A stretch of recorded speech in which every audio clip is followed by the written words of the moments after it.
அன்பான இனிய உறவுகளே, அடடா! என்னம்மா அழகா நம்ம காவேரி செல்ல குட்டி அப்படியே அழகா வாழைப்பழத்தை அமுக்குன்னு அமுக்கி தின்னுக்கிட்டு இருக்கு. வாசலில் தான் உட்காந்துட்ருக்காங்க கங்கா பக்கத்தில். அதுக்கப்புறம் யமுனா வருது. சிண்டு முடிஞ்சு யமுனா அப்படின்னு தாங்க சொல்லணும். வந்துட்டு பார்த்தா பேசிகிட்டு இருக்காங்க.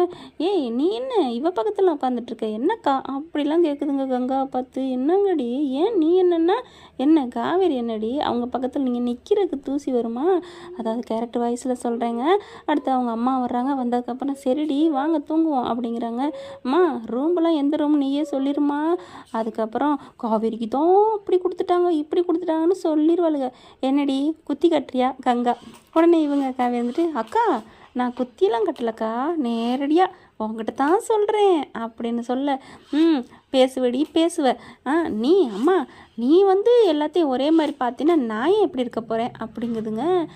நான் என்னடி பண்ணுறேன், எல்லாத்தையும் ஒன்றா தான் நினைக்கிறேன் அப்படின்னு சாரதா சொல்கிறாங்க. ஐயோ, நான் இப்போவே என் உயிர் போகட்டும் அம்மா அப்படிலாம் சொல்லாதம்மா அப்படின்னு காவேரி துடிக்கிறதுக்கு இந்த யமுனா பிள்ளையும் கங்காவும், அப்படிலாம் நீ பேசாத, நீலாம் இன்னும் உயிரோட தான் இருப்ப, அதையும் சலிச்சுக்கிட்டு சொல்லுதுன்னு தெரியல, இன்னும் நீ இருப்ப அப்படிங்கிற மாதிரி நீங்கள் பண்ணுறத பார்த்தா எனக்கு இருக்கவே பிடிக்கலடி அப்படிங்கிறாங்க. அம்மா இதுங்கெல்லாம் பேசணும் விடுமா, ஃப்ரீயாக விடு அப்படிங்கிறதாங்க யமுனா பிள்ளை வாக்கா அப்படின்னு கூட்டிகிட்டு போகுது. அவங்க நீ வந்து உன் பெரிய ரூம் எடுத்துக்க, நீ உன் ரூம்பை எடுத்துக்க, அடியே யமுனா நீ உன் பிரச்சனை இன்னொரு பெரிய ரூம்பில் எடுத்துக்கங்கடி, இதுக்காக ஒரு பிரச்சனை பண்ணாதீங்கடி அப்படின்னு சமாளிக்கிற ஒரு தாயா பார்க்கல உண்மையிலே பாவமாக தெரியுது. காவேரி ஐயோ அக்கா அப்படி சொல்லிட்டாலே, தங்கச்சி இப்படி சொல்லிட்டாலே அப்படின்லாம் ஃபீல் பண்ணுற மாதிரிலாம் இல்லைங்க.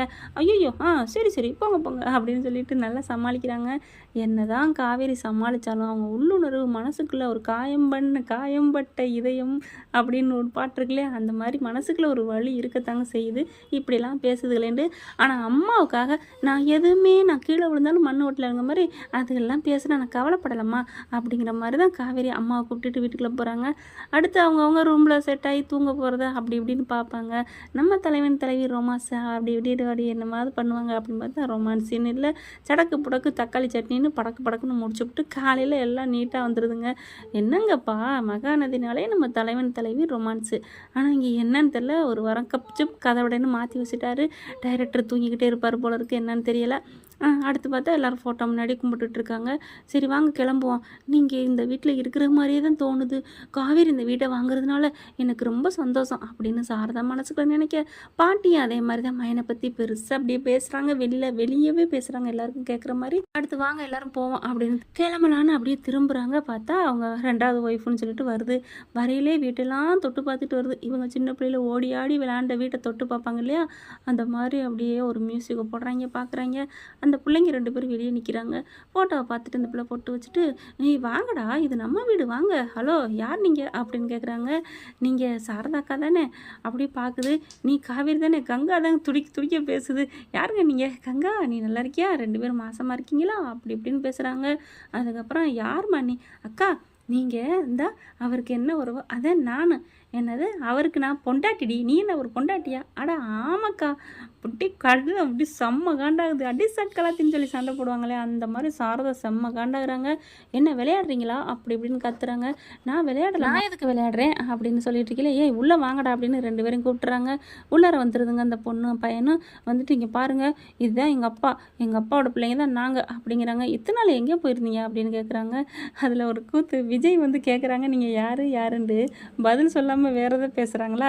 காவேரி வந்துட்டு, ஏங்க யாருங்க இவங்க? நான் கேட்டேன் சொல்லலை, நீ வேணால் கேட்டு பாரு சொல்கிறாங்களான்னு பார்ப்போம் அப்படிங்கிறாங்க விஜய். ஆனால் யாருக்கு பதில் சொல்லாமல் அப்புறம் சொல்லிடுறாங்கன்னு வைங்களேன், நாங்கள் தான் உங்களோட பிள்ளைங்க கத்தாரில் இருந்தோம், அவர் உங்களை பற்றி எங்ககிட்ட சொல்லியிருக்காரு, ஆனால் எங்களை பற்றி உங்ககிட்ட சொல்லலையா, அவர் இறந்தோன்னே நாங்கள் வந்திருக்கணும், ஆனால் வர முடியாமல் போச்சு, வந்து நின்னா நீங்கள் ஷாக் ஆகிருவேன்னு தான் நான் வரல அப்படிங்குது இந்த பிள்ளை. பார்த்தா பாருங்கள் என்ன ப்ரூஃப் வச்சுருக்கீங்கன்னு விஜய் கேட்குறாங்க. நீவின்னு கேட்குறாரு. அதுக்கப்புறம் ஃபோட்டோலாம் காமிக்கிறாங்க. இதெல்லாம் கண்டிப்பாக அந்த காலம் வந்து மாஃபின்னு சொல்லிக்கலாம், இப்போ பார்த்தீங்கன்னா ஏஐ அப்படின்னு தான் சொல்லணும். ஆனால் பார்த்தா எல்லாரும் காமிக்கிறாங்க, பார்க்குறாங்க, அதிர்ச்சி ஆகிறாங்க. இல்லை இதெல்லாம் சும்மா அப்படின்னு தூக்கி போட்டு ஒட்டைக்குது சாரதை வாங்கி பார்த்துப்பட்டு. அம்மா என்னம்மா நீ அப்படிங்கிறாங்க. இந்த ஃபோட்டோலாம் நீ உடச்சிட்டா சரியாக போச்சா அப்படிங்கிறாங்க.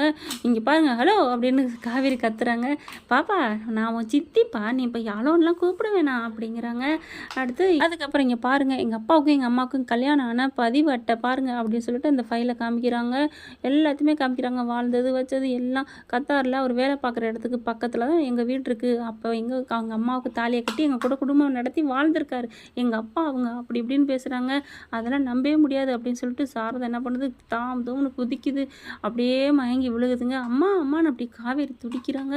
விஜயும் அத்தை அத்தை அப்படின்னு சொல்லிட்டு இருக்கீங்க. இங்கே பாரியா யாரையா நீங்கள், சரிங்கய்யா இப்போ அவங்க வந்து சித்தி அவங்க பொண்டாட்டியாவே இருங்க, அவங்க பிள்ளையாவே இருங்க, இப்போ எதுக்கு திடீர்னு வந்திருக்கீங்க அப்படிங்கிறாங்க. என்னங்க எங்களுக்குன்னு யார் இருக்கா, அதுதான் ஊரோட உறவோட இருக்கலாம்னு இங்கே வந்திருக்கிறோம். அவர் தான் இல்லை, அவரோட பிள்ளைங்களோட எல்லாருமா அந்த ஒன்று மண்ணுமா இங்கே இருக்கலாம் அப்படின்னு இந்த மண்ணுக்கு வந்திருக்கோம் அப்படின்னு அழுகுறாங்க. ஓ இந்த வீட்டை டார்கெட் பண்ணி வந்திருக்கீங்களோ அப்படின்னு இங்கிட்டு காவேரி விஜயும் கத்துறாங்க. இங்கே பாருங்கள் எங்களுக்கெல்லாம் எதுக்குங்க, நாங்கள் மண்ணு வேணும்னு வரலங்க, உங்கள்கிட்ட ஒன்று மண்ணுமா இருக்கலான்னு வந்திருக்கோம் அப்படி இப்படிங்கிறாங்க. அதுக்கப்புறம் இங்கே பாருங்கள் இவங்கெல்லாம் கடந்துட்டு போகிறாங்க, நீ வாங்க நம்ம கிளம்புவோம், வாமா வாப்பா அப்படின்னு சொல்லிட்டு எல்லாரும் கிளம்ப பார்க்குறாங்க. ஹலோ எங்கே போகிறீங்க அப்படின்னு கேட்க, என்னது ஹலோவா, என்னமோ இப்போ ஹலோன்னு சொல்லாதேன்னு உங்கள் அம்மா சொன்னாங்க அப்படின்னு காவேரி சொல்ல, சரி பெரியம்மா எங்கே பெரியம்மா போகிறீங்க அப்படின்னு கேட்க, ஐயோ எனக்கு காதெல்லாம் கூசுதே, என் புருஷன் அப்படிலாம் இல்லை, பாட்டியும் என் புள்ள அப்படிலாம் இல்லை, என் பொண்டாட்டி என் புள்ள நல்லவன் அப்படி இப்படின்னு கத்துறாங்க. அடுத்து பார்த்தா யமுனாவும் டொடன்னு கத்துது. பார்த்தா பயங்கர சண்டை நடந்துட்டுருக்கு. இங்கே பாருங்கள் இங்கே எங்கள் வீடு, இது வெளியில் போகிறீங்களா இல்லையா அப்படின்னு கங்காவும் காவேரியும் ஒரே மாதிரி சொல்கிறாங்க. இது நம்ம வீடுக்கா, நான் ஏன் போகணும், நாங்கள் இங்கே தான் இருப்போம், டேய் நீங்கள் வாங்கடா உங்களுக்கு பிடிச்ச ரூம்பை எடுத்துக்கோங்க அப்படிங்கிறாங்க. பார்க்குறாங்களா, ஐயோ நம்ம ரிஜிஸ்ட்ரேஷன் பண்ணணும் வாங்க அப்படிங்கிறாங்க. எங்கே எதுக்கு அப்படிங்கிறாங்க. எங்கேன்னு உங்கள்கிட்ட சொல்லணும்னு அவசியம் இல்லை. ஓ இந்த வீடை விற்க பார்க்குறீங்களா அப்படின்னு கேட்க, இந்த வீடு நாங்கள் விற்க போகிறோம்னு சொல்லவே இல்லையே அப்படின்னு கரெக்டாக விஜய்க்கு அப்படி கணிச்சிடுறாரு. அப்போ வீடு விற்கிற விஷயம் தெரிஞ்சுதான் வந்திருக்காங்க அப்படின்னு இவருக்கு புரிஞ்சு போகுது. அதுக்கப்புறம் பார்க்குறாங்களா, இங்கே பார் இந்த வீடை விற்கிற வேலைலாம் வச்சுக்காதீங்க, இது என் புருஷனோட வீடு அப்படிங்கிறாங்க. அந்த அம்மா அந்த குடும்பமே சொல்லுது. புரிஞ்சு போச்சுமா புரிஞ்சு போச்சு அப்படின்னு சொல்லிட்டு இவங்களுக்கெல்லாம் பயப்பட வேணாம், நம்ம போவோம் வாங்க அப்படின்னு காவேரி சொல்லி கூப்பிட்றாங்க. சரி போங்க போங்க, நாங்கள் இப்போ போலீஸுக்கு போகிறோம், என் புருஷன் வீட்டை இவங்க மட்டும் எப்படி விற்கிறாங்கன்னு நான் கம்ப்ளைண்ட் கொடுக்குறேன் அப்படின்னு சொல்லிட்டு வாடா போலீஸுக்கு கால் பண்ணுறா அப்படிங்கிறாங்க. இல்லைம்மா நம்ம ஸ்டேஷனுக்கே போவோம் வாங்க அப்படின்னு சொல்லிட்டு ஸ்டேஷன் எங்கே இருக்குன்னு இங்கே போகிறாங்க. இங்கே காவேரி எல்லாருமே அம்மா என்னம்மா இது, இவங்க இங்கே போனால் அப்புறம் மறுபடியும் நம்ம அங்கே இருக்கையில் மறுபடியும் கூப்பிடுவாங்களே, என்ன பண்ணுறதுன்னு தெரியலையே அப்படின்னு சொல்லிட்டு சரி அதை இன்னொரு நாளைக்கு பார்ப்போம் உட்காருங்க அப்படின்னு அப்படி ஒரு மாதிரியாகி மயங்கி உட்காந்துடுறாங்க. பாட்டிக்கும் தலை சுற்றுது. அதுக்கப்புறம் என் போலீஸுக்கு போய் கம்ப்ளைண்ட் பண்ணுறாங்களா, போலீஸும் வந்து கூப்பிடுறாங்க. என்னம்மா நீங்கள் மட்டும் வீடு வைக்க போகிறேன், நீங்கள் கம்ப்ளைண்ட் வந்திருக்கு அப்படிங்கிறாங்க. ஐயோ அப்பெல்லாம் இல்லைங்க, இது என் புருஷன் விடுங்க, நாங்கள் விற்க போகிறோங்க. ஏம்மா கம்ப்ளைண்ட் வந்திருக்குமா, அதெல்லாம் விற்க முடியாது, ஸ்டேஷனுக்கு வாங்க அப்படின்னு கூப்பிட்றாங்க. ஸ்டேஷனுக்கு நாங்கள் ஏன் வரணும் அப்படிங்கிறாங்க. அட ஆமாம்மா அந்த பொண்ணை நீங்கள் இந்த வீட்டுக்குள்ள வரவிடாமல் விரட்டுறீங்களாமே, உங்கள் வீட்டுக்காருக்கும் அவங்க பொண்டாட்டியாமே வாழ்ந்துருக்காங்களாமே, எல்லாத்தையும் ஆதாரத்தோட பக்காவாக ப்ரூஃபாக காமிக்கிறாங்க அப்படிங்கிறாங்க. அதுக்கப்புறம் என்னப்பா நீ என்னமோ அடிக்க போனியாமே, ஐயோயோ நான் எப்படா அடிக்க போனேன் அப்படிங்கிற மாதிரி பேசுகிறாங்க. அதுக்கப்புறம் எல்லோரும் ஸ்டேஷனுக்கு போகிறாங்க. அங்கே வந்து பேசி தீர்த்துக்கலாம், ஒரு முடிவு பண்ணிக்கலாம் அப்படின்னு சொல்லிட்டு அங்கே போய் பார்த்தீங்கன்னா எல்லோரும் உட்காந்துருக்குறாங்க. விஜய் பார்க்குறாரு, என்ன காவேரி என்ன இப்படிலாம் பேசுகிறாங்க, நீ உங்கள் அப்பாவை பற்றி அப்படிங்கிற, இங்கே பாருங்கள் விஜய் என் அப்பாவை பற்றி எதுவும் நீங்கள் பேசக்கூடாது, யாரும் பேசக்கூடாது, எங்கள் அப்பா எவ்வளோ நல்லவர், அவர் தங்கங்கிறது எனக்கு தெரியும் அப்படிங்கிறாங்க. இதுக்கெல்லாம் தகரங்க, யாரோ ஏற்பாடு பண்ணி தான் வந்திருக்காங்க அப்படிங்கிறாங்க.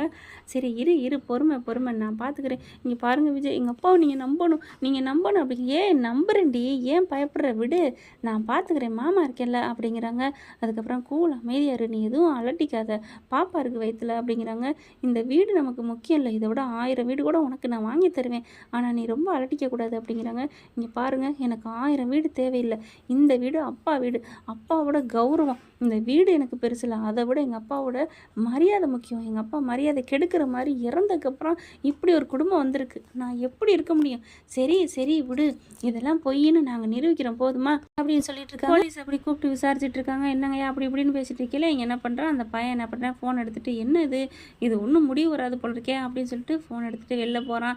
போயிட்டு பேசிக்கிட்டு இருக்கான். இங்கே பாருங்கள் சார், என்ன சார் இது, இவங்க வந்து ஒத்து வர மாட்டாங்க போல இருக்கே அப்படிங்கிறாங்க. கரெக்டாக விஜய் பார்த்து நோட்டம் விட்டுட்டே பின்னாடி போய் தனியாக நின்று பார்க்குறாங்க, கேட்டுக்கிட்டு இருக்காரு. அப்போ தான் சொல்கிறாங்க, சார் இவங்க என்ன, நீங்கள் வந்து கலாட்டா பண்ணுங்கள், உங்களுக்கு பணம் தர்றேன், ஏதோ எங்கள் குடும்ப சூழ்நிலைக்கு நாங்கள் வந்தோம், இது எனக்கு சரிப்பட்டு வரல அப்படிங்கிறான். இல்லை சார் நீங்கள் சொல்கிற மாதிரிலாம் இது சரி வராது அப்படின்னு சொல்லிட்டீங்கள, நாங்கள் போகிறோம் அப்படிங்கிற மாதிரி பேச அங்கிட்டு இருந்து பார்த்தா அந்த பசு தாங்க எல்லாத்தையும் இயக்கிக்கிட்டு இருக்கேன். இங்கே பார், நீ மட்டும் இதை முடிக்கலனா உங்கள் அப்பா என் கதையை முடிச்சிருவேன், அதுவும் இல்லாமல் உங்கள் குடும்பத்தையே நான் தூக்கிடுவேன் அப்படி இப்படின்னு மிரட்டிக்கிட்டு இருக்கான். சார் சார் சார் எங்கள் அப்பா ஒன்றும் பண்ணிடாதீங்க, கண்டிப்பாக நான் வந்து எல்லாத்தையும் பண்ணிடுறோம், நாங்கள் முடிச்சிடுறோம் விடுங்க அப்படிங்கிறாங்க. உங்கள் அப்பா மட்டும் இல்லையா, உன் இன்னொரு தம்பியும் சேர்த்து தூக்கிடுவேன் அப்படின்னு அப்பனே மைனே தூக்கி வச்சுக்கிட்டு மிரட்டுறான். அதே மாதிரி பணமும் உனக்கு நான் தரேன்னு சொல்லியிருக்கேன், எவ்வளோ வேணாலும் வாங்கிக்கணும், அந்த குடும்பத்தை அலக்கழிக்கணும் அப்படின்னு அந்த பக்கிட்ட சொல்கிறான். கண்டிப்பாக சார் கண்டிப்பாக அப்படிங்கிறாங்களா. யாரோ இவங்களுக்கு ஏதோ ஒன்று வந்து பண்ணிக்கிட்டு இருக்கான் அப்படிங்கிறத கரெக்டாக விஜய்க்கு தெரிஞ்சு போகுது. டக்குன்னு போய் கையை பிடிச்சி அந்த ஃபோனையும் பிடிங்கிடுறான்.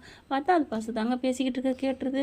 ஓ, எல்லாம் பசுவோட வேலையா அப்படின்னு சொல்லிட்டு 4 சாத்துறாங்க. எப்பார், நீ மட்டும் இப்போ வந்து உண்மையை ஒத்துக்கிட்டு கேஸை வாபஸ் வாங்கலைன்னு வைவேன், உனக்கு இருக்கு இன்னைக்கு கச்சேரி அப்படின்னு விஜய் சொல்ல, நான் ஏன் கேஸை வாபஸ் வாங்கணும், அதெல்லாம் வாங்கணும் அவசியம் இல்லை, இது எங்கள் அப்பா வீட்டு தான், இது எங்கள் அப்பா தான் அப்படி இப்படிங்கிறாடே, நீ பேசுனது எல்லாமே நான் கேட்டேன்டா, அப்புறம் என்னடா அப்படிங்கிறாங்க.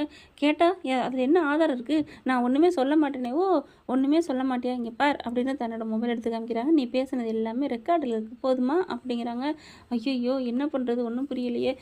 சார் இதெல்லாம் சும்மா நீங்களாம் வந்து ஏதோ பண்ணிருக்கீங்க, டே இதே ஸ்டேஷனு இங்கே தான் நிற்கிற, இந்த பார் எல்லாமே லேண்ட்மார்க் இருக்குது, நீ பேசுனதும் பக்காவாக பதிவாக இருக்குது, நான் போய் சொல்லட்டுமா, உன்னை பிடிச்சி உள்ளர போடட்டுமா அப்படிங்கிறாங்க. சார் சார் அப்படிலாம் பண்ணிடாதீங்க சார், அப்போ கேஸை மரியாதையை வாபஸ் வாங்கு அப்படிங்கிறாங்க. அதுக்கப்புறம் ஐயோ என்ன பண்ணுறது, இல்லை சார் எங்கள் அம்மாலாம் கேட்க மாட்டாது சார், இங்கே பாரு மரியாதை நீ வாபஸ் வாங்கிட்டா உனக்கு என்ன வேணுமோ நான் எல்லாம் செய்கிறேன், இல்லைன்னு வச்சுக்கேன் அப்படிங்கிறாங்க. இல்லை சார் அப்படிலாம் பண்ணாதீங்க, நான் வர்றேன் அப்படின்னு சொல்லிட்டு உள்ளார வந்து அவங்க அம்மாட்ட சொல்கிறான். அம்மா நம்ம யாருங்கிறது தெரிஞ்சு போச்சுமா, கேஸை வாபஸ் வாங்குமா அப்படிங்கிறாங்க. டேய் அதெல்லாம் இல்லைடா, ஏன்டா வாபஸ் வாங்கணும் அப்படிங்கிறாங்க. இங்கே பாரு வாங்குறியா இல்லையா அப்படிங்கிறாங்க. உடனே பார்க்குறாங்களா, நீ பாரு தம்பி நான் வாபஸ் வாங்க மாட்டேன், ஏன் நான் வாங்கணும், இது என் புருஷன் வீடு அப்படிங்கிறாங்க. சார் நான் என்ன சார் பண்ண முடியும், எங்கள் அம்மா மாட்டேங்கிறாங்க. ஓகே ஒன்றும் பிரச்சனை இல்லை, நடக்கட்டும், நாங்கள் இப்போ வீடெல்லாம் விற்கலை, நாங்கள் விற்றா தானே நீங்கள் கேஸாக போடுவீங்க, நீங்களும் வந்து இருங்க வீட்டில் இருங்க பார்த்துக்கலாம், யார் என்ன நீங்கள் அப்படிங்கிறத நான் கண்டுபிடிக்கிறேன்டா அப்படி சொல்லிட்டு காவேரி வா கிளம்புவோம். சார் இப்போ என்ன கேஸ் பண்ணியிருக்கீங்க, நாங்கள் வந்து அந்த வீடை விற்கக்கூடாது அவ்வளோதானே. ஆமாம் அப்படிங்கிறாங்க. சரிங்க நாங்கள் வீடை விற்கலை போதுமா, அவர் பேரில் இருந்துட்டு போட்டோம், காவேரி வா அப்படின்னு கிளம்புறாங்க. கங்காவும் யமுனா என்னங்க அப்படின்ட்டு, என்ன காவேரி என்ன அக்கா இப்போ என்ன போயிட்டுருக்கு என்ன அப்படிங்கிறாங்க. ஐயோ கைக்கு காசு வர நேரம் இப்படி பண்ணிட்டாளுகளே அப்படின்னு சொல்லிட்டு வர்றாங்க. காவேரிக்கு என்ன சொல்கிறதுன்னு தெரியல, எது எப்படியோ நம்ம அப்பா பேரில் இருந்தாலும் நமக்கு சந்தோஷம் தான் அப்படின்ட்டு வராங்க. என்னாச்சு என்ன கண்டுபிடிச்சிங்க, யாரு காவேரி இது வந்து வேற ஆள் அனுப்பியெல்லாம் வரல, இவன் வந்து கண்டிப்பாக பசுபதி அனுப்பின ஆளுங்க தான், அதை நான் கண்டுபிடிக்கிறேன், இவனை எங்கேயோ இவங்களை பார்த்துருக்கேன், இந்த அம்மாவையும் நான் பார்த்துருக்கேன், எங்கே இருந்தால் தெரியல அப்படின்னு சொல்லிட்டு வீட்டுக்கு போகிறாங்க. கண்டிப்பாக விஜய் வந்து கண்டுபிடிப்பார் தான் இவங்க யார் என்ன அப்படிங்கிறத பார்க்கலாம் ஃப்ரெண்ட்ஸ். அடுத்த எபிசோடில் என்ன நடக்க போகுதுன்னு. இந்த பற்றி உங்களுக்கு பிடிச்சிருந்துச்சுன்னா அவங்க பண்ணான கையில் லைக்கை போட்டு சப்ஸ்கிரைப் பண்ணிடுங்க. Thank you friends.